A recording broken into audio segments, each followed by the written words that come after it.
In this video, we are going to see that if you want to remove a specific video from the playlist that we have added already, here's how you can easily do it.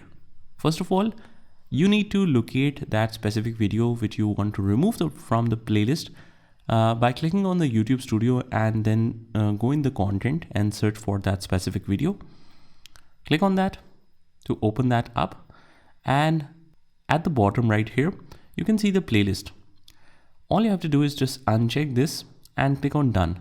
You don't have to click on any specific playlist if you don't want this video to be a part of any playlist. Click on save after that.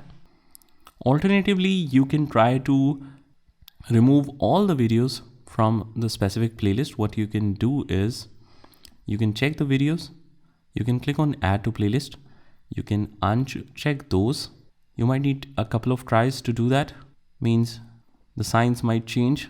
Just click on this 2-3 times, and after that just click on save, and it might update after some time. Just wait for it to update. Playlist edited, it says, and let's just try to open any video. We just scroll down, and as we can see, the videos are not the part of the playlist now. Let's open up any other, and as you can see, the playlist is removed from every video in bulk, and that is how you do it. I hope you found this video helpful, and if you did, hit the like button and subscribe to our channel, and I will see you in the next one.